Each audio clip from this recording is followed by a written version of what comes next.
दुःखे सांगू मी किती, सकळ संसाराच्या स्थिती न साहे पाषाण फुटती भयताप चित्ती भरदासे. ह्या जीवनामध्ये आपल्या एवढं दुःख आहे, एवढं दुःख आहे, मला समजा सांगण्याकरता सांगू शकत नाही. एवढं दुःख जीवनाच्या माणसाच्या जीवनामध्ये आहे.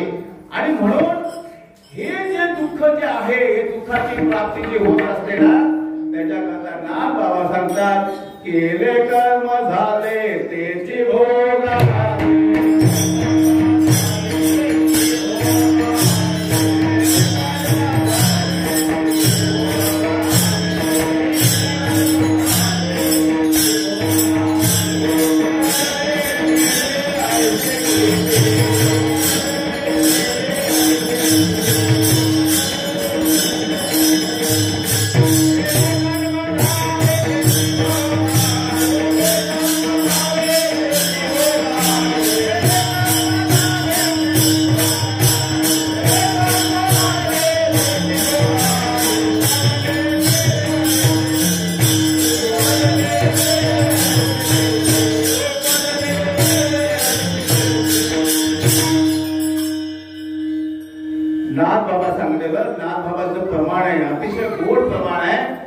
केले कर्म झाले तेची भोगा आले उपजले केले ऐसे किती. ना बाबा तुम्हा मला सांगत आहेत की जो भगवान परमात्मा अवतार घेतला ना, त्याला सुद्धा कर्म चुकले नाहीत. ज्या देवाचा आपण आदर्श घ्यायचा, आदर्श त्याचा आदर्श घेऊन आपल्याला जीवन जगायचं आहे. असे प्रभू रामचंद्र असतील किंवा भगवान श्रीकृष्ण असतील, ह्या देवाचा आदर्श घ्यायचा आहे आणि आपलं जीवन जगायचं आहे. काय आदर्श असेल देवाचा? प्रभू रामचंद्राचा आदर्श सांगतो, तुम्हाला कळेल. ज्या वेळेला रावणाने आणि सीतेला पंचवटी मधून हरण गवळ लंकेमध्ये घेऊन ठेवलं, सोन्याच्या लंकेमध्ये, बरं का, सोन्याच्या लंकेमध्ये घेऊन ठेवल्यानंतर त्या रावणाने सीतेला वश करण्याकरता अनेक प्रयत्न केले, भरपूर प्रयत्न केले, पण सीता वश शेवटपर्यंत झाली नाही. शेवटला कंटाळला आणि दुःखी होऊन खिन्न अवस्थेमध्ये बसला आहे. नीट आहे का?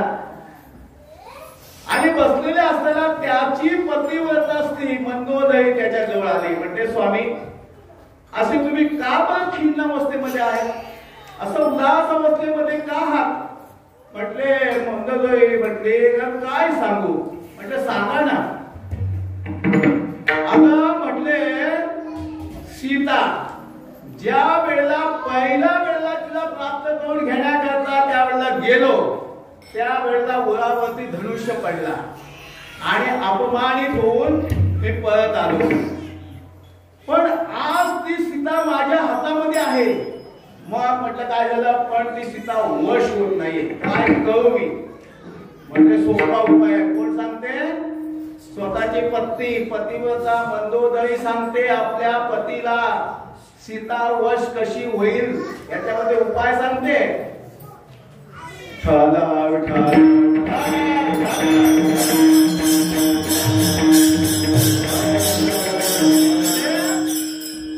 मी उपाय सांगते. म्हटले सांग. म्हटले स्वामी तुमच्याकडे अनेक विद्या आहेत, नाना विद्या तुम्ही उपयोगू शकता. त्याच्याप्रमाणे एक विद्या तुमच्याकडे अशी आहे की तुम्ही कुठल्याही माणसाचं रूप घेऊ शकता. मग तुम्ही रामाचं रूप घ्या आणि रामाचं रूप घेऊन त्या सीतेसमोर उभे राहा, सीता तुम्हाला वश होईल. एवढं ऐकल्याबरोबर रावण हसायला लागला. मंदोदरी म्हणते, मी तुम्हाला चांगला उपाय सांगते आणि तुम्ही हसताय. म्हटले हसण्यासारखं काय? म्हटले काय हसण्यासारखं काय? अगं म्हटले हा उपाय करायचा मी अजून काय राहिलो आहे?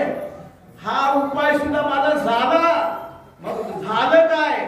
अगं म्हटले ज्या वेळेला मी रामाचं रूप सोंग घेतलं की माझ्या अंतःकरणातून सीतेची इच्छा राहत नाही. रूप धरलंय रामाचं की माझ्या अंतःकरणातून काम क्रोध लोभ सगळे विकार नाहीसे होतात. म्हटलं काय करू. मग म्हटलं ह्याला ज्याच्या सोंगामध्ये काम नाहीये, ज्याच्या सोंगामध्ये ईशा नाहीये, मग त्या देवाच्या खऱ्या जीवनामध्ये काय असेल.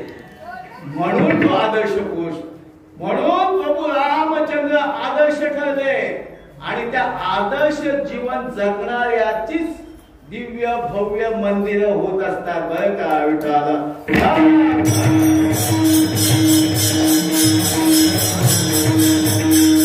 अयोध्येमध्ये दिव्य भव्य आणि अनंत असं ते मंदिर झालं, उदार झालं नाही. संपूर्ण अवतार आदर्श जगले म्हणून मंदिर. तसंच भगवान श्रीकृष्णाचा सुद्धा आदर्श आहे. काय भगवान श्रीकृष्णाचा आदर्श आहे, काय घ्यायचंय भगवान श्रीकृष्णाच्या आदर्शातून. काय मी सांगत होतो, केले कर्म झाले तेची भोग आले, ह्याच्यावरती बोलत आहे मी. ज्या वेळेला प्रभू रामचंद्र, ठीक आहे का, प्रभू रामचंद्र आणि झाडाच्या आड उभं राहून वालीला मारलं. वालीला मारल्यानंतर वाली खाली पडला. 10 तीर्थी पडल्यानंतर सगळे जमा झाले त्याच्या वाटले. प्रभू रामचंद्र सुद्धा समोर उभे राहिले. प्रभू रामचंद्राला पाहिल्याबरोबर वालीच्या डोळ्यातून अश्रू आले, रडायला लागला. देवाने विचारलं, वाली बरं का तू रडतोस, तू मरणाला घाबरलायस का. तुला आता मी जीवदान देतो, वर माझ्याकडे ताकद आहे. तुला तुझ्या राज्याची काळजी आहे का ते सांग, तुझ्या बायका पोरांची काळजी आहे का ते सांग. का रडतोयस तू मरणाच्या वेळेला, तू क्षत्रिय आहेस ना. त्यावेळेला वालीने जे उत्तर दिलं ते ऐका. वालीने सांगितलं, देवा मी मरणाला घाबरत नाहीये, मी माझ्या राज्याकरता रडत नाही, मी माझ्या बायका पोरांकरता रडत नाही. मग म्हटलं का रडतोयस. म्हटलं मी ह्याच्याकरता रडतोय की जो भगवान धर्माचं रक्षण करण्याकरता अवतार झालेला आहे, त्या भगवंतानेच मला अधर्माने मारावं ह्याचं वाईट वाटते, म्हणून मी रडतोय विठाला.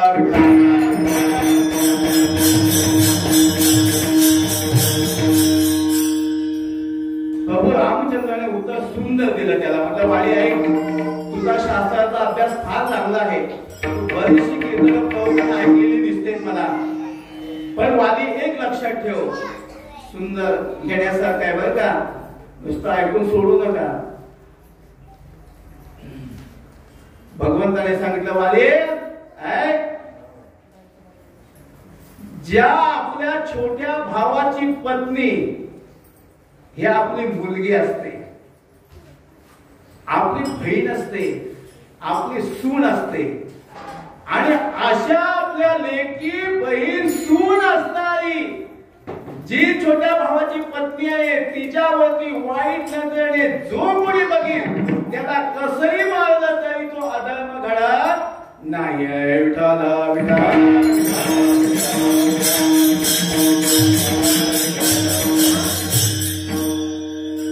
मग पुढे असं घडलं, ज्या वेळेला प्रभू रामचंद्र लंकेवरती विजय प्राप्त करून अयोध्येला गेले.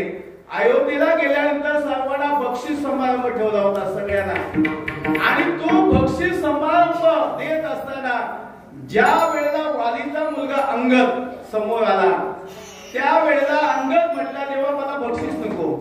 म्हटलं का बक्षीस नको अंगदा, तू एवढं माझ्यासाठी कार्य केलं आहेस, तुला बक्षीस घ्यावं लागेल. म्हटले नाही देवा मला बक्षीस नको, मला फक्त एकाच प्रश्नाचं उत्तर द्या. म्हटले विचार ना. म्हटलं माझ्या बापाचा काही तुमच्या बरोबर अपराध नसताना तुम्ही माझ्या बापाला मारलं, हे का मारलं की त्याचा परिणाम काय होणार एवढं मला सांगा.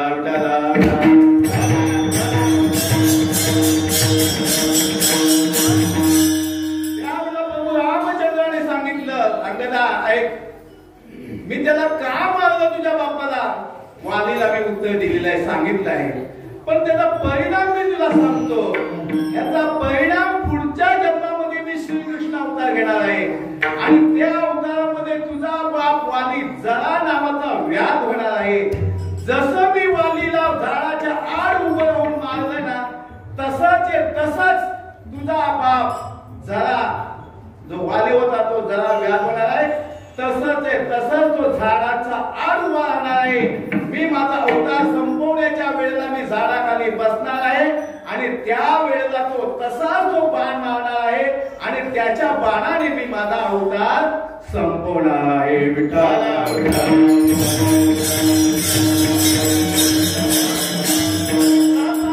केले कर्म झाले त्याची भोगाले उपजले गेले माझं सांगण्याचं तात्पर्य एकच आहे की मनुष्य देह प्राप्त झालेला आहे. शास्त्र असं सांगते, मी सांगत नाही बरं का. शास्त्र असं सांगत आहे मनुष्य जन्म प्राप्त झाल्यानंतर ज्याच्या जीवनामध्ये परमार्थ म्हणजे भक्ती नसेल ना त्याचं जीवन निरर्थक सांगितलं गेलं आहे. निरर्थक जीवन, त्याच्या जीवनामध्ये भक्ती नाही आहे. म्हणून मनुष्य देह मिळाल्यानंतर आयुष्याच्या प्रत्येक क्षणाला नवे शेवटच्या क्षणापर्यंत परमार्थ असला पाहिजे आणि तोच परमार्थ आपल्या श्वास थांबल्या नंतर आपल्या बरोबर जे येणार आहे त्याला म्हणतात परमार्थ रूपी धन.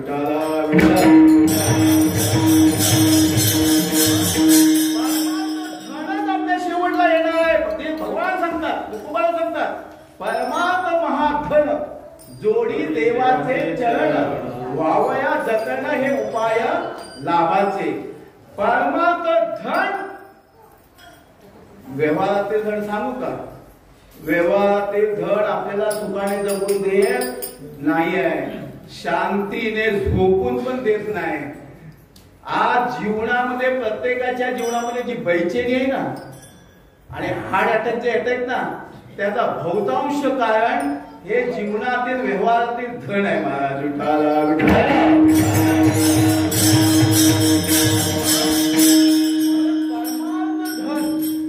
हे आपलं शेवट गोड करतं, शेवटला गोड करतं. म्हणून महाराज सांगतात याच्यासाठी केला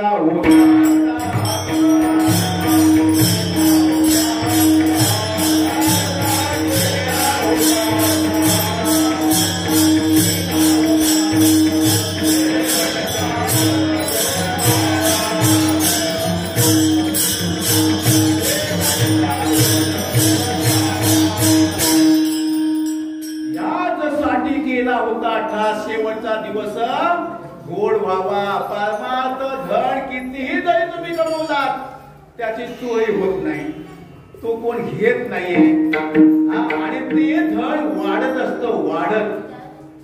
जोडीने हे न सळे धन अविनाश आनंद घन अमृत मूर्ती मधुसूदन समचरण देख दिया. म्हणून साधू संत महात्म्याने जे धन कमवलं ना महाराज ते फक्त परमार्थ धन हेच कमवलं. तुकोबा सांगतात आम्हा घरी धन शस्त्र तिचं रत्ने शस्त्राची यज्ञ करू. आमच्या घरी धन कुठलं आहे? परमार्थ रूपी धन. कोणत्याही संतांना तुम्ही विचारा, कोणत्याही कोणतं धन तुम्ही कमवलं? माझ्या मीराबाईला विचारा. मीराबाई सांगते मी धन कुठलं कमवलं? मीराबाई म्हणते पायोजी मैने राम रतन धन पायो. पायोजी मैने राम रतन धन पायो. आम्ही कुठलं धन कमवलं? आम्ही राम रूपी परमार्थ रूपी धन कमवलं. मग तुम्ही म्हणाल हे तुम्ही परमार्थ धन सांगताय, परमार्थ धन व्यवहाराचे धन कमवायचं नाही का? हो, व्यवहाराचे धन पाहिजे. व्यवहाराचे धन नसेल तरी सत्य कसे होतील? आपला घर कसा चालेल, संसार कसा चालेल? पाहिजे. पण तुकोबा सांगतात की व्यवहाराचे धन पाहिजे, पण कसं पाहिजे? जोडून या धन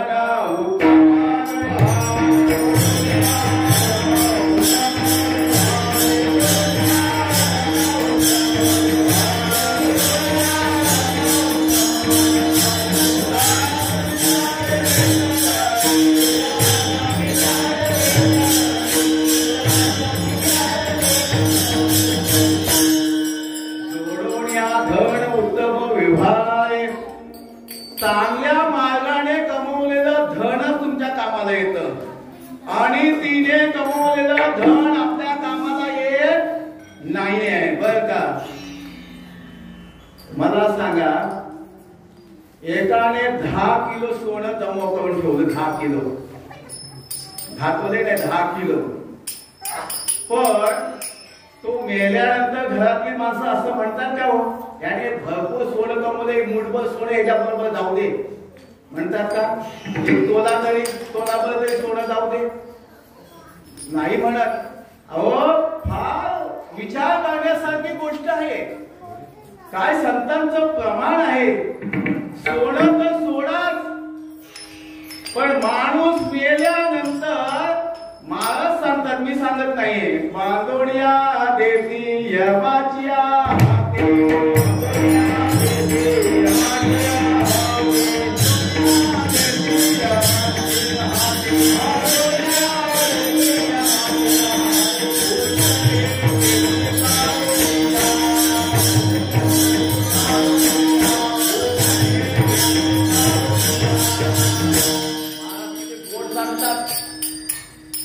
नेताना कसं नेतात. बांधोड्या देती यमाच्या हाती, भूषण हे घेती काढूनिया. म्हणून काहीच येत नाही बरोबर आपल्या. आणि म्हणून त्याच्याकरता संत महात्म्याचा अर्थात जो आहे की जीवनामध्ये परमार्थ जर नसेल तर मनुष्याचं जीवन निरर्थक सांगितलं आहे. कसं निरर्थक सांगितलंय. कबीर महाराज सांगतात, जोड कबीर महाराज. कबीर महाराज प्रमाण देतात, पक्षी पंख बिना, हाती दंत बिना, नारी पुरुष बिना, तैसा नर हरी बिना. काय सुंदर प्रमाण आहे कबीर महाराजांचं. कबीर महाराज पक्षी चांगला आहे, मोठा पक्षी आहे, पण पंख नाहीये. काय जीवन त्याचं काय आहे. निरर्थक जीवन. हाती मोठा आहे, परंतु जीवनामध्ये त्याच्या दात नाहीये. काय त्याचं जीवन निरर्थक आहे. तसं लावण्यवती स्त्री आहे, सुंदर स्त्री आहे, पण जर का गळ्यामध्ये जर का लावण्याचं मंगळसूत्र जर नसेल ना, सौभाग्याचं लेणं नसेल, तर त्या स्त्रीचं जीवन निरर्थक सांगितलंय. तसं तसं माणसाचं जीवन जर का परमार्थ नसेल तर ते जीवन निरर्थक सांगितलं आहे. विठाला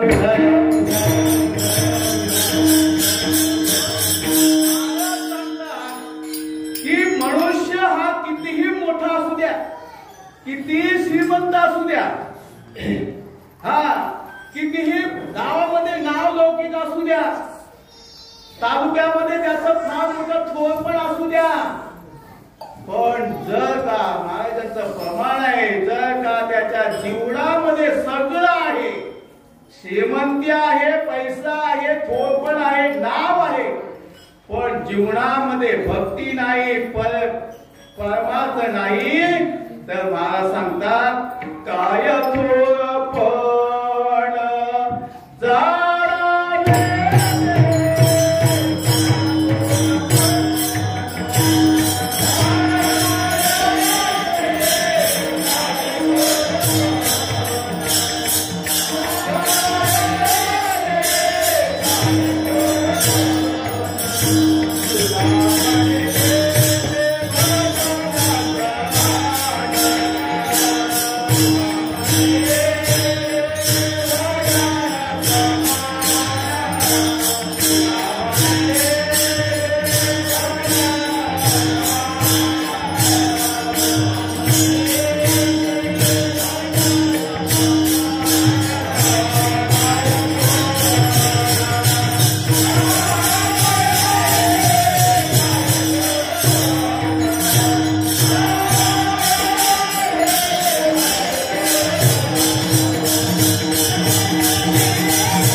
ह्याच्यापेक्षा नाथ बाबा अतिशय सुंदर गोड सांगतात. नाथ बाबा असं सांगत आहेत, मुलगा लग्नाला झाला, मुलगी बघण्याचा कार्यक्रम चालू आहे, बघतोय मुलगी बघतोय, आणि असं करता करता एका गावातून निरोप आला की अमक्या गावामध्ये सुंदर मुलगी आहे, तुम्ही पाहुणे घेऊन या आणि ठरवूनच जा. बापाला आनंद झाला. आपली पाहुणी लावणी घेतली, 2-4 फोर व्हीलर घेतल्या आणि त्या गावामध्ये गेला. गावामध्ये गेल्यानंतर चांगला पाहुणचार झाला आणि चांगला चहा पाणी वगैरे झाली आणि मुलगी बघण्याचा कार्यक्रम झाला. सुरुवात झाली. पाठ मांडला गेला आणि मुलगीला बोलवण्यात आले. हळदी कुंकुमचा कार्यक्रम झाला. बोलणी झाली. बाप घरी आला. का घरी आला, खुर्चीवरती बसला. आपल्या घरातील माणसं आली. का हो म्हटले, लग्न ठरलं का? मुलगी बघितली का? हो म्हटलं मुलगी बघितली. लग्न ठरलं का? नाही लग्न ठरलं. का लग्न ठरलं नाही? मुलगी आपल्या जातीची नाही का? म्हणले जातीची आहे. आपल्या कुळामध्ये बसत नाही का? आपल्या कुळामध्ये बसते. बरं त्याला पैशाची अडचण आहे का? म्हणजे सगळा लग्नाचा खर्च करायला तयार आहे. मग मुलगी पत्रिका जमत नाही का? म्हटलं 32 लक्षणे जमतायत. मग मुलगी दिसायला चांगली आहे, म्हणजे सुंदर मुलगी आहे, गोरी पान मुलगी आहे. मग काय असं झालं? का मुलगी ठरली नाही? कुळाची आहे, जातीची आहे, पैसा भरपूर आहे, मुलगी सुंदर आहे, पत्रिका जमते. मग नाग बाबा सांगतात काय ती करावी 32 लक्षणे. नाग बाबांचं उदाहरण आहे. काय ती करावी 32 लक्षणे, नाक नाही ते वाया गेली.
नाक नाही आहे.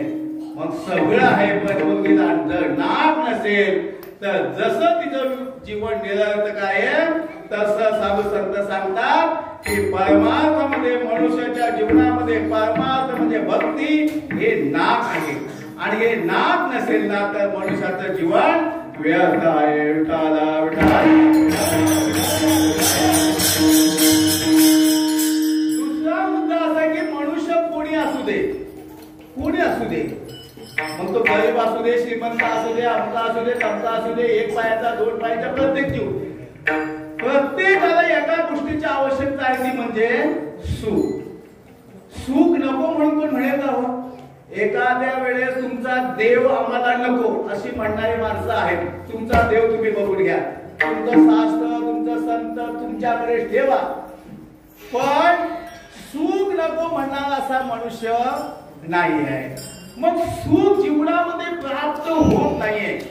सुखाकरता आपला प्रयत्न चालू आहे पण सुख काय प्राप्त होत नाही. त्याचं कारण असं आहे की महाराज सांगतात की पूर्वजन्मी पाप केले ते बहु विस्तारले, 84 लक्ष एवढी हिनता दुःख भोगिले, किंवा दूर आलो बिघा दुःख झाले दारुण. पण अशा प्रकारे संसारामध्ये दुःख आहे. संसार दुःख मुळे चौकडे इंगळ विश्रांती नाही कुठे रात्र दिवस संसारामध्ये दुःख आहे.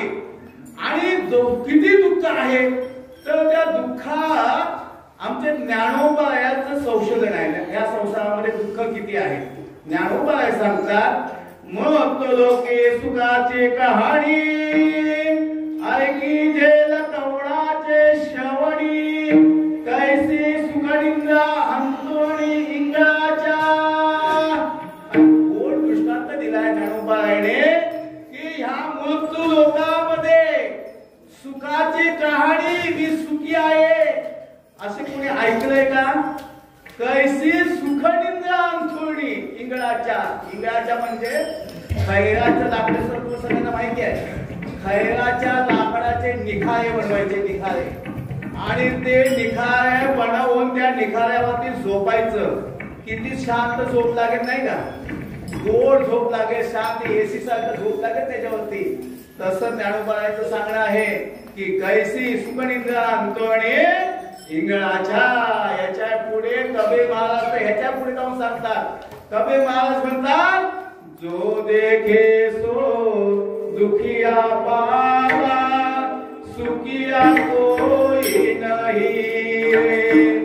जोगी दुखिया जंगम दुखिया, तपस्वी दुखिया दुणारे. राजा दुखिया प्रजा दुखिया, दुखिया घर बैरागी रे. आशा मनसा सब दुख व्यापी, कोई महल नहीं सुनारे. ब्रह्मा शंकर विष्णु दुखिया, जिने सृष्टि कमाई रे. कबीर महाराजांनी सामान्य लोकांची यादी दिली नाहीये. ही यादी कोणाची आहे ऐकलीत का? मोठ्यांची यादी. मोठे दुःखी आहेत. आपण तर दुःखी काहीच नाही, पण ते तपस्वी दुनियात, तपस्वी जे असतात ना राग पासून आणि भगवे वस्त्र नेसून हिमालयामध्ये जे गेलेले आहेत ना, त्यांना तर डबल दुःख सांगितलंय. ब्रह्मा विष्णू शंकर ह्यांना डबल दुःख सांगितलंय. अहो पण कबीर महाराज तुम्ही सगळ्या उंदरापासून चंद्रापर्यंत सगळे दुःखी आहे सांगताय, मग सुखी तरी कोण आहे ते तरी आम्हाला सांगा ना. कोण सुखी आहे? तेव्हा कबीर महाराज सांगतात की ह्या त्रिभुवनामध्ये सुखी कोण आहे? कहत कबीरा हो नाही दुखिया. कोण दुखी नाही आहे? जिन्होंने मन को जिताए जिताए जिताए. कोण? ज्याने मनाला जिंकलं. आणि मनाला जिंकलं म्हणजे काय? देवाला आपलंसं करणं. ज्या वेळेला मनाला तुम्ही जिंकलात की देव आपलासा झाला. म्हणून मला सांगतात आपुला तो एक देव.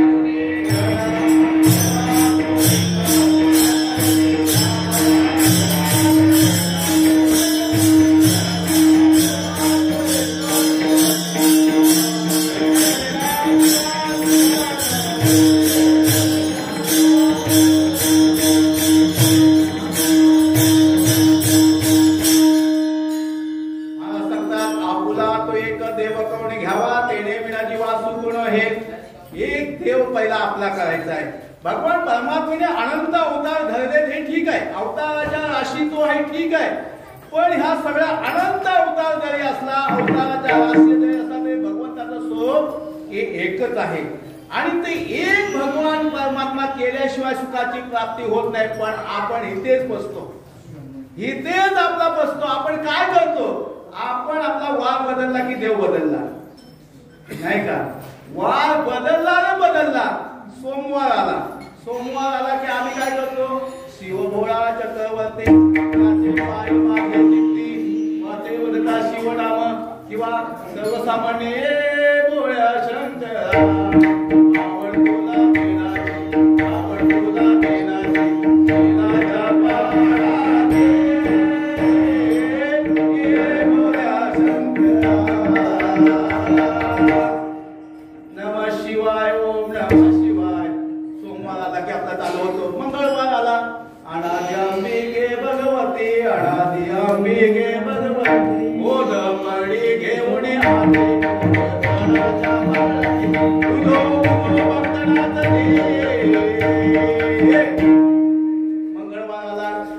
देवीच्या मागे लागतो. बुधवार आला बोलावा विठ्ठल, पहावा विठ्ठल, करावा विठ्ठल. तीन शिरी सात दया माझे दंडवत, दया माझे दंडवत. किंवा ब्रह्मा विष्णू आणि महेश्वर सामोई मंगळवार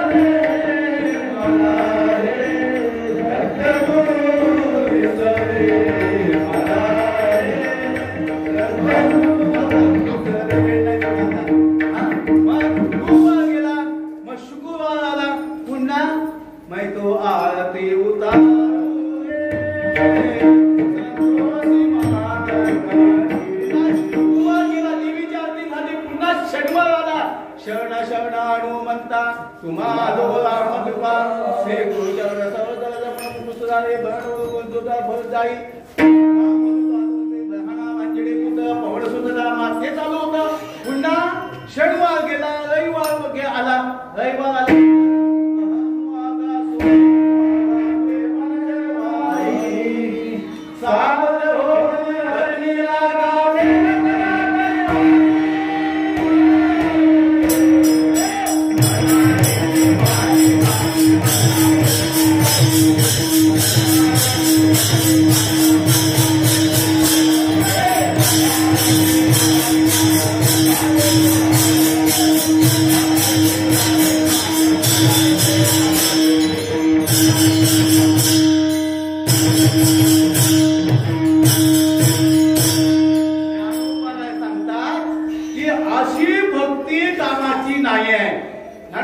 ऐसा अखंड भजन करी उगान असे क्षणभरी अवघा गावद्वाई अहेम द्यायचा.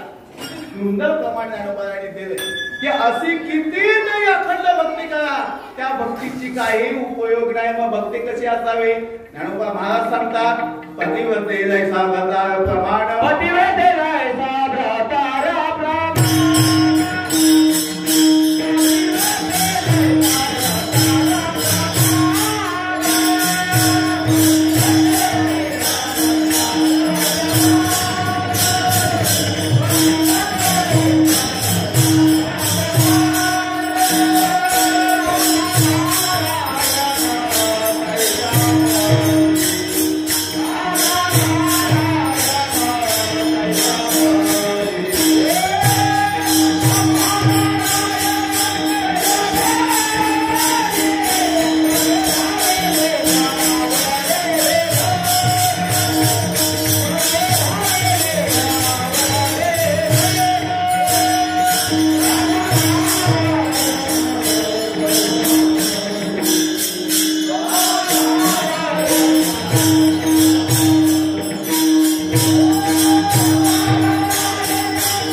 ज्याप्रमाणे पतिव्रता असती. माऊली सांगते पतिव्रतेचे हृदय जैसे पती वाचून नस्पर्शे, याला भक्ती म्हणतात. किंबहुना महाराज सांगतात देह दारू आत्मा आहो पांडुरंगे दृढ भाव, याला म्हणतात आपुला तो एक देव कवणे घ्यावा तेने विना जीवा सुख नाही. म्हणून मी सांगत होतो जीवाला सुख पाहिजे, सुख मिळत नाही. त्याचं कारण सुख का मिळत नाही तर दुःख आल्याशिवाय का नाही. तर त्या सुख दुःखाची संगती महाराज सांगतात ही संगती पाप पुण्याने लागलेली आहे. जर पाप आणि पुण्य यांची संगती सुख दुःखामध्ये आहे आणि हे पाप पुण्याची संगती शुभ अशुभ कर्मापासून होते. शुभ कर्मापासून पुण्य होतं, पुण्यापासून सुख मिळतं. अशुभ कर्मापासून दुःख पाप होतं, पापापासून दुःख होतं. आणि हे जे पाप आणि पुण्य धर्म अधर्म ठरवणारा कोण असेल तर तो आहे भगवान परमात्मा. त्याच्या हातामध्ये धर्म अधर्म पाप पुण्य हे काय आहे हे ठरवणारा तो भगवान परमात्मा आहे. अभंगाचं पहिलं चरण.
होती. देवाकडे प्रार्थना करणारे, देवा पाप पुण्य धर्म अधर्म ठरवणारा कोण आहे? तो देव आहे. कारण जनाबाईने सांगितले, हे देवा तुझ्या नादी लागण्यात काही अर्थ नाही. कारण तू कसा आहेस, ज्याला मी धर्म समजतो ते तुझ्या दृष्टीने अधर्म होतो, आणि ज्याला मी अधर्म समजतो तुझ्या दृष्टीने तो काय होतं? धर्म समजत. म्हणून देवा तू काय करत आहेस या आम्हाला कळत नाही. तू केलंस काय? तुझ्या धर्म अधर्माच्या बाबतीत जर संगती लावायचे झाले तर जनाबाई कोण सांगते? पुण्यवंत पाताळे लोकी नेला, जरी तो भाग्यवंत केला, चोरट्याचा बहुमान वाढवला, कीर्तिवानाचा अपमान केला, धुंद झाला तुझा दरबार. जनाबाई सांगते, देवा काय तुझा धर्म अधर्म तुझा काय आहे? तू पुण्यवंत असणारा कोण? बळीराजा. एवढा पुण्य कमवला होता, आता फक्त स्वर्गामध्ये जायचा बाकी होता. पण त्याचं काय केलंस तू? त्याच्या राज्यामध्ये जाऊन दान मागितलंस, आणि दान मागितलंस ते काय? 3 पाय भूमी मागितलीस, आणि त्या 3 पायाच्या भूमीमध्ये त्याला काय केलंस? पाताळामध्ये नेऊन टाकलंस. पुण्यवंत पाताळ लोकी नेला, दारिद्र्य तो भाग्यवंत गेला. तो दारिद्र्य सुदाम देव, त्याच्या 18 विश्व त्याच्या नशिबामध्ये दारिद्र्यपणा होता. अर्थात तो दारिद्र्यपणा का निर्माण झाला होता मला आता सांगायला वेळ नाहीये, कारण आता घड्याळाचा काटा पुढे चाललाय. म्हणून माझ्या तो वेळा मी सांगत आहे त्याला दारिद्र्यपणा का प्राप्त झाला. पण सांगण्याचा एकच विषय आहे की असा दारिद्र्य असणारा सुदामदेव, त्याला तू काय केलंस? मुठभर पोयासाठी गाव सोन्याचा दिलाय, मुठभर पोहे घेतले आणि त्याला सुवर्णाचा गाव दिला. चोरट्याचा बहुमान वाढवला. चोरटा कोण? वाल्या कोली. एवढा बाकी एवढा चोरटा असणारा हा वाल्या कोली, पण तुझ्या नादी लागला. पण त्याचं काय केलंस तू? केले रामायण रामादी. असा तो चोरटा असताना त्याला ऋषी बनवलंस आणि कुठे निवडून ठेवलंस? त्याचा अधिकार एवढा करून दिलास की तू अवताराला यायच्या आधी त्याने रामायण लिहिलं. एवढा अधिकार चोरट्याचा बहुमान वाढवला आणि कीर्तिवानाचा अपमान केला. कीर्तिवान कोण? कर्णासारखा कीर्तिवान कोण नव्हता महाराज.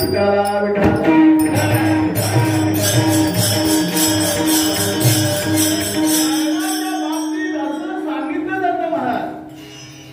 बघा नीट ऐका.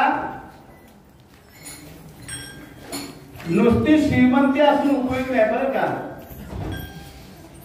श्रीमंती आहे, भरपूर पैसा आहे, कोणी विचारत नाही आहे.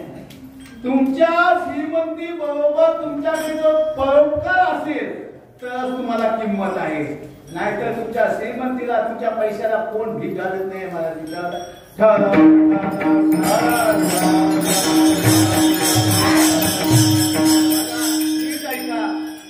अगदी 2 मिनिटात तुम्हाला सांगून जाणार आहे. माझी वेळ संपत आलेली आहे. महाभारतामध्ये मी तुम्हाला 2 नाव विचारतो, आवडीने नाव कोणाचं घेता तुम्ही? एक आहे दुर्योधन, दुसरा आहे कर्ण.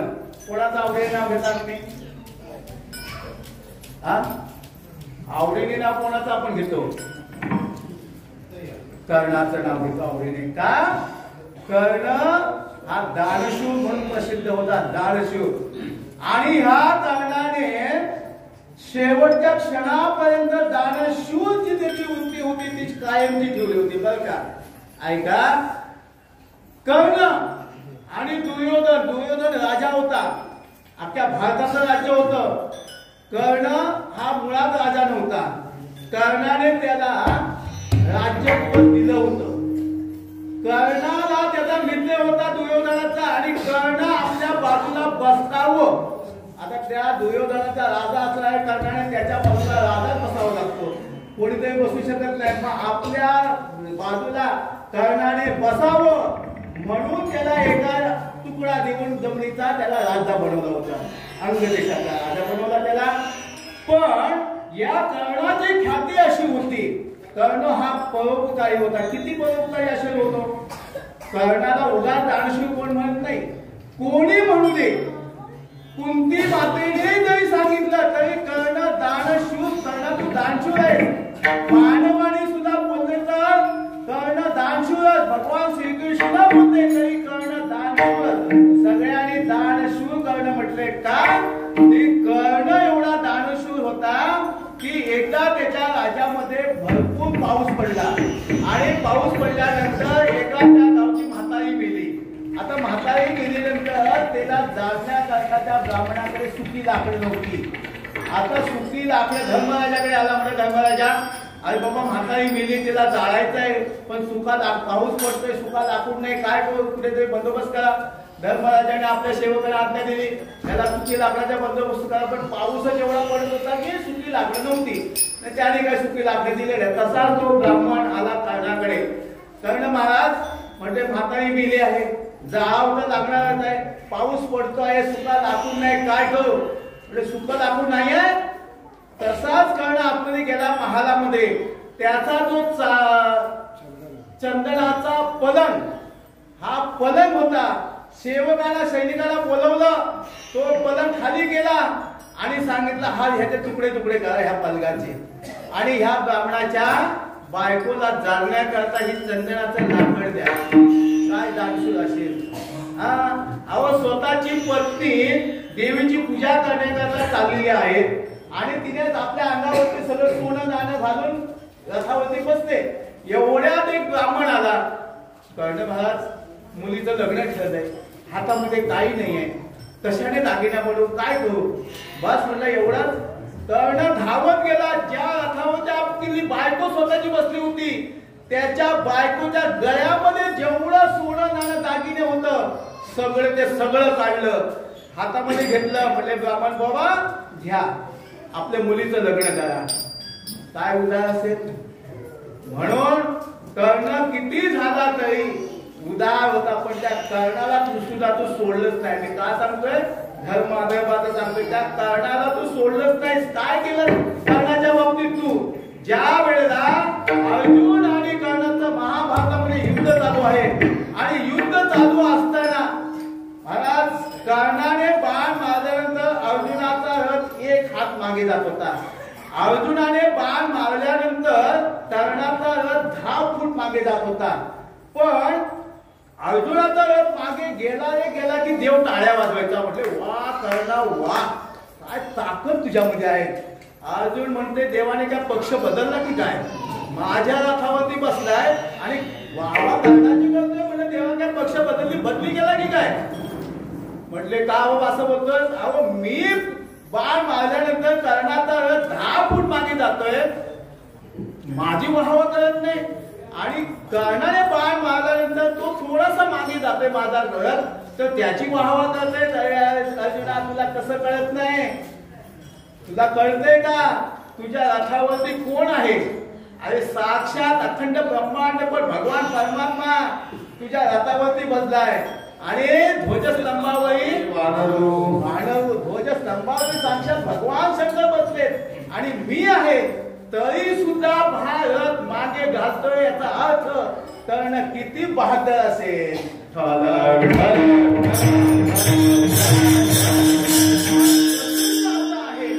त्या कर्णाला फसवण्याकरता युद्ध चालू असताना देवाने युक्ती केली.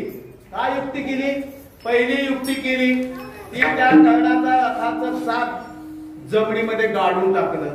रथ वाकडा झाला. आता युद्ध कसं करणार? खाली उतरावं लागेल. कर्णाने रथाखाली उडी घातली. कर्ण खाली उतरल्याबरोबर दुसरी युक्ती केला, त्याला सारथी मारून टाकला. सारथीला मारून टाकलं. आता कर्ण बघा रथाचं चाक घुसलेलं आहे, किती बहादर असेल. एका हातामध्ये रथाचं चाक काढतो आहे, एका हातामध्ये धनुष्य घेतलं आहे, धनुष्याला बाण लावतोय आणि तो बाण मारण्याकरता जे त्या धनुष्याची प्रत्यंचा असते ती त्या दातामध्ये अडकवली आणि दातामधून तो बाण सोडतो आहे.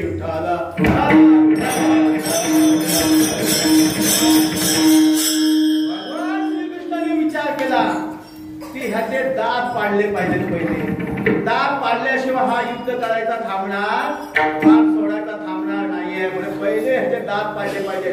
मग दात पाडण्याकरता काय केलंस तू? जनाबाई सांगते बर का, काय केलंस तू? ब्राह्मणाचा रूप धरला. ज्या ठिकाणी कर्ण एका हातामधून रथाचं चाक काढतो आहे, बाण सोडतोय, तिथे गेलास आणि तिथे त्या ब्राह्मणाच्या रूपामध्ये कर्णाला सांगतोय, कर्ण महाराज खूप दिवसाचा उपाशी आहे, फार मोठ्या आशेने तुमच्याकडे आलो आहे, काहीतरी तुमच्याकडे मिळेल म्हणून मी आलो आहे. पण आज तुमची परिस्थिती पाहून मला असं वाटत नाही की तुमच्याकडे काय मिळेल. कारण आज तुमची परिस्थिती काय आहे, डोक्यावरती मुकुट नाही आहे, कुंडले ती हे नाही आहेत, कवच कुंडले राहिले नाही आहेत आणि तुमच्यावरचं पहाड बिकट आहे, म्हणून आता काय तुमच्याकडून मला मिळणार नाही, मी परत जातो. त्याबरोबर कर्ण म्हटलं, महाराज ब्राह्मण बुवा जाऊ नका, थांबा. म्हटलं काय ठेवून करू, म्हटले माझ्याकडे काही नाही म्हणून असं म्हणू नका. ब्राह्मण बुवा आयुष्यभर दानशूर म्हणूनच कर्ण जगलाय आणि शेवटला आता मरणार तोही दानशूर म्हणूनच मरणार आहे.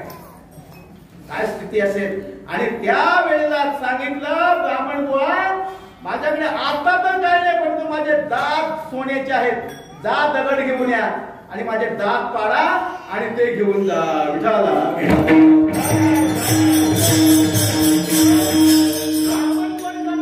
ते काम मी करत नाही. आणि मागायला यायचं आणि त्याचे दात पडून जायचं, हा कुठला नियम आहे, मी करत नाही. नाही करत, थांबा. कर्णाने मोठा दगड आणला, त्या दगडावरती दात आपटले, जोरात पाण्याने पाणी काढलं आणि ते दात धुतले. म्हणजे ब्राह्मण बुवा घ्या. त्या ठिकाणी ते दात पाडून कर्ण भिडता समरंगणी, रणी व्यापीला धणी, मागसी पाडोणी तया दात तयाचे, मागसी पाडोणी देते दात.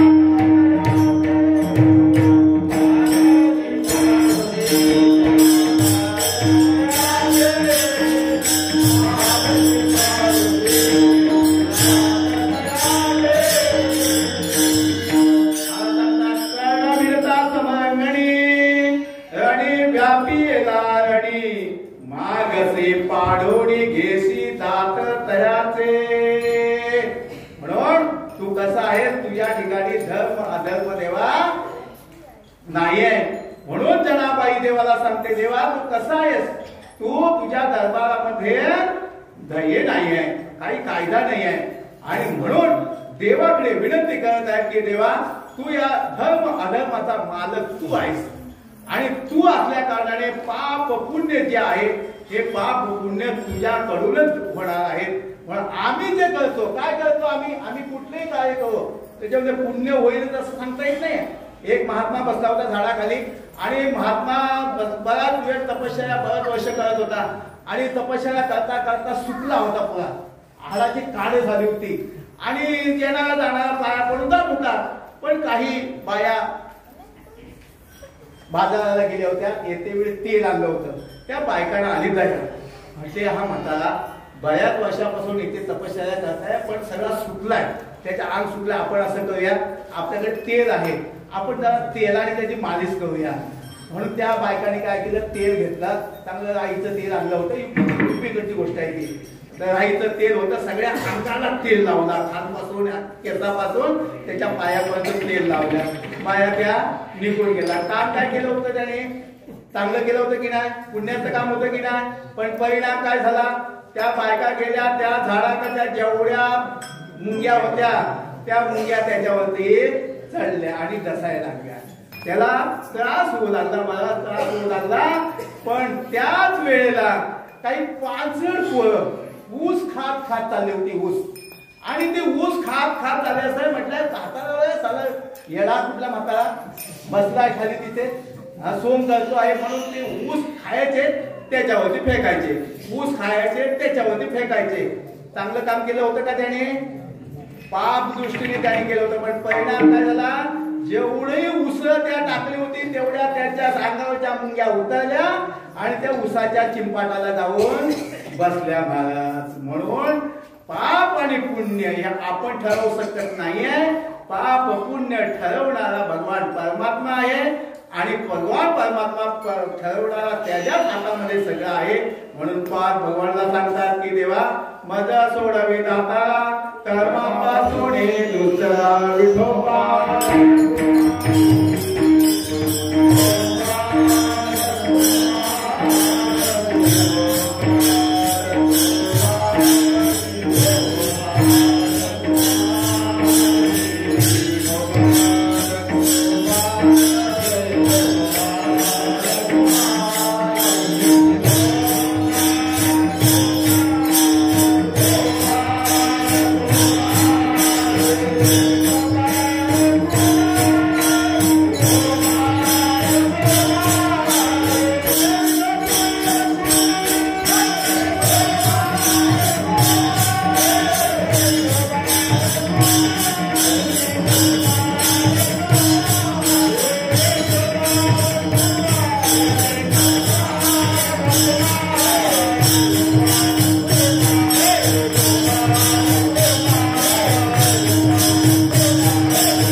तुझ्या हाती पद सोडवी दाताला कर्मापासून दुसरा जाता जाता फक्त 5 मिनिटांमध्ये तुम्हाला शेवटचा दूर कडवता आता सांगून जातो. जाता जाता एकच सांगून जाईल की जे कर्म आहे हे कर्मच आपल्या बरोबर येणार आहे, काहीच बरोबर येणार नाही. एक कवी सुंदर सांगतो, धनाने भूम पशुवंश गोष्टे पाया द्वारे जडा स्मशाने देह चिताना परलोक मागे कर्माण गोगच्छन्ति जीवा. सगळंच्या सगळं इथे जाणार आहे, फक्त कर्म बरोबर येणार आहे. आणि म्हणून बरोबर कर्म येणार असल्या कारणाने कबीर महाराज सांगतात की बाबांनो असे कबीर महाराज सांगतात, कबीरा जब हम पैदा हुए, कबीरा जब हम पैदा हुए, हम हंसे हम रोए जग हंसे. कबीर महाराज सांगतात जब कोई बच्चा पैदा होता है पहिला वो रोता है आणि बाकीची सगळी माणसं हसतात मजा करतात नाही का, सगळे मजा करत असतात. कबीरा हम पैदा हुए हम रोए जग हंसे ऐसी घड़ी चल हम हंसे जग रोए. अरे जीवन जगत असताना अशी करणी कर की आपण गेल्यानंतर कुठेही वाहता जाऊ द्या, आमचा मनुष्य मेला तिथल्या तिथे तो मनुष्य रडला पाहिजे, ऐशी करणी कर. चल म्हणून ह्या जीवनामध्ये जे कर्म कराल ते बरोबर येत असते. कर्मे दशरथ वियोगा गेला, कर्मे रावण क्षयो पावला, कर्मे राम वनवासा गेला, वियोग घडला सीता देवी. दशरथ राजा एवढा मोठा वसेला त्याचा स्वर्गामध्ये होता, अखंड ब्रह्मांड पण भगवान परमात्मा त्याचा परमात्म्याचा बाप होता, सीतेचा सासरा होता. त्याला चुकलं काय म्हणून कर्म त्याला चुकलं नाही, त्याला सुद्धा शेवटला राम राम करत पाणी पाजायला पण नव्हतं मरावं लागलं. राम वनवासा गेला, रावण कर्मे क्षय पावला आणि वियोगा घडली सीतादेवी. सीतादेवीला का लंकेमध्ये जाऊन राहावं लागलं एवढा 2 मिनिटाचा प्रसंग सांगतो आणि आपली सेवा आठवलेली आहे. त्यावेळेला सीता ही लहान होती, लहान आपल्या बापाच्या घरी. त्यावेळेला गार्डन मध्ये जायची फिरायला आणि त्या गार्डन मध्ये गेल्यानंतर तिथे राघव आणि मैना हे 2 पक्षी चांगले बागडायचे होते, ते खेळायचे. आणि ते खेळत असताना ती जी मैना होती त्या मैनेला सीतेने पकडलं आणि ठेवलं कुठे सोन्याच्या पिंजऱ्यामध्ये. कुठे ठेवलं सोन्याच्या पिंजऱ्यामध्ये ठेवलं. ती मैना होती, ती मैना विनंती करायची, सीते सोड मला, सोड मला. अगं आकाशामध्ये भ्रमण करण्याचा आमचा धर्म आहे, तू असं मला बंदिस्त ठेवू नको सीते. आणि तो राघू होता, त्या पिंजऱ्याच्या वाटला फिरायचा महाराज. पत्नी होती त्याची, तिचं त्याला सुद्धा दुःख सहन झालं नाही. तो फिरायचा फिरायचा आणि त्या सीतेला विनंती काय, सीते सोड ना, सीते सोड ना. सीतेने सोडलं नाही महाराज. त्या भले सोन्याचा पिंजरा होता, भले सगळं चांगलं त्याला खायला पियाला सगळं देत होती, पण शेवटला बंधनच होतं की नाही, त्या बंधनामध्येच होती ती मैना. आणि शेवटला असं घडलं, तो राघू आणि मग शेवटला पोटाला तर काय लागेल, किती फिरेल, किती ते फिरेल, म्हणून गेला काय ते खाण्याकरता गेल, त्या बघायला गेला. आणि त्या बराच झाली वेळ झाला, तो परत आला नाही. परत आला नाही म्हणून ती मैना जी होती ती घाबरली. म्हणजे माझ्या पतीचं काय झालं असेल, माझ्या पतीला कोणी पकडलं असेल का, माझ्या पतीने प्राण दिला असेल का, कोणी त्याला खाल्लं असेल का. या चिंतेमध्ये त्या मैनेने त्या पिंजऱ्यामध्ये प्राण सोडला. आणि प्राण सोडल्यानंतर थोड्या वेळात तो राघू आला. बघितलं तर माझी पत्नी मैनेने प्राण सोडलेला आहे हे बघितलं आणि सीतेला शाप दिला, सीते तू जशी माझी पत्नी या सोन्याच्या पिंजऱ्यामध्ये ठेवून तिला सोडली, एक दिवस असा येईल तुला सुद्धा दुसऱ्याच्या लंकेमध्ये जाऊन 6 महिन्यासाठी तिथे राहावंच लागेल. सीता कर्मे सीतेला वियोग घडलेला आहे महाराज. म्हणून जीवनामध्ये आपलं जीवन जे आहे ना, सगळेचे सगळे कर्मावरती चाललेलं आहे. मागच्या जन्माचे कर्म आपण भोगत आहोत, पुढची तयारी करायची आहे. आणि म्हणून महाराज देवाकडे प्रार्थना करत आहे, देवा तू कसा आहे, तू धर्माची मूर्ती आहेस, पाप पुण्य तुझ्या हातामध्ये आहे, माझं सोडवी जाताना कर्मा पासोडी दुसरा. देवा माझा जर का अंगीकार केलास, तू संपूर्ण विश्वाचा मालक आहे, सगळ्या जग तू व्यापले आहेस, पण माझा तू अंगीकार केलास तर तुला काहीही हा एवढा होणार नाहीये. आणि म्हणून तू संपूर्ण विश्वाचा मालक आहे, संपूर्ण विश्वाला जीवनदान देणारा तू आहेस, तुझ्या हातामध्ये सगळं आहे. म्हणून जीवीच्या जीवना तुका म्हणे नारायणा कर्मापासोडी दुसरा. या ठिकाणी सेवेला पूर्ण विराम देत आहे. बरंच काय सांगायचं काय, परंतु शेवटला वेळेचं बंधन आहे.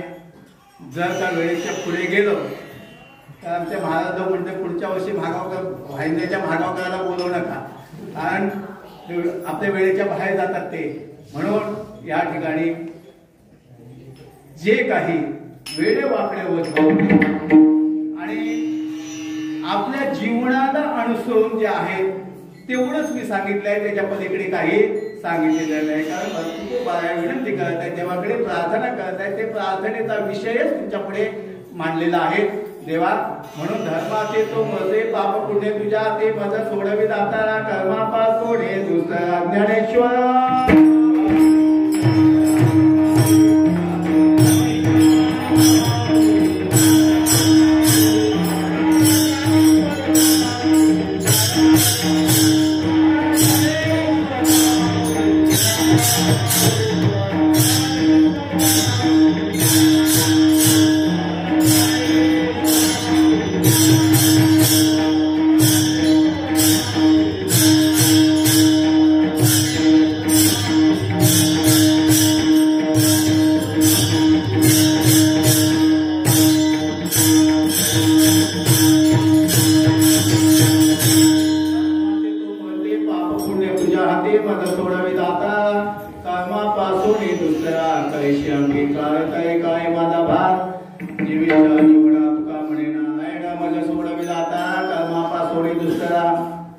सगळ्या उपस्थित असणाऱ्या साधुसंत मायबापाच्या चरणाला नतमस्तक होत.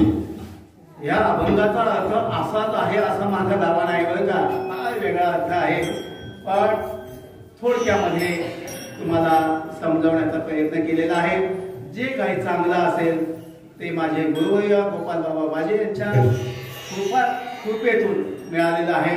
आणि जर का काही वेडवाकडा असेल, घेण्यासारखा नसेल, ते माझ्या बुद्धीचा दोष आहे, त्याला मीही काही करू शकत नाही. तेव्हा जे काही वाईट असेल, जे काही घेण्यासारखं नसेल, ते आईचं हृदय आपल्या बाळाला जसं मोकळं असतं की नाही, त्याच्यामुळे ऐशी कळवळ्याची जाते करी लाभाविलं पेतील. तसं जे काही वाईट आहे, जे घेण्यासारखे नाही, ते आपलं आईचं हृदय मोकळं करून ते आपल्या पोटामध्ये घालायचं आहे.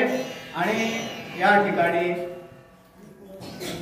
सप्त्याच्या निमित्ताने जसं सप्त्यामध्ये जसं आपला परमार्थिक आध्यात्मिक हे सुद्धा या ठिकाणचं चांगलं आहे, तसं गावची प्रगती सुद्धा प्रगती पथावरती आहे.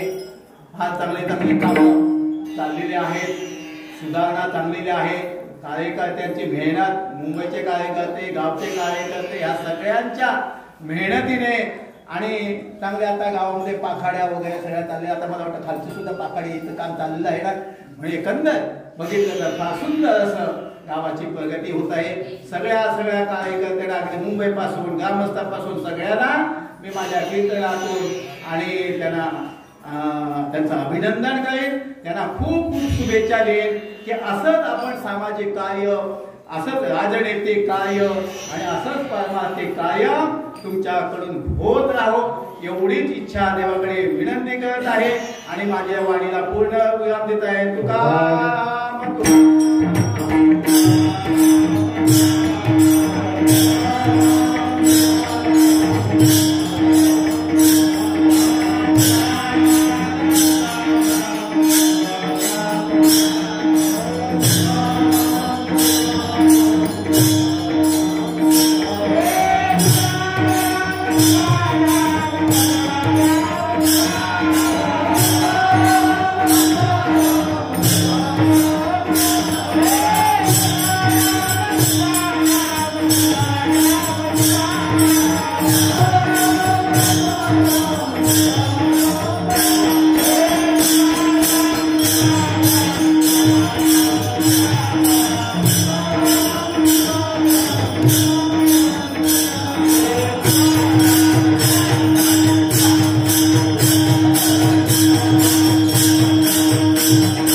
Thank you.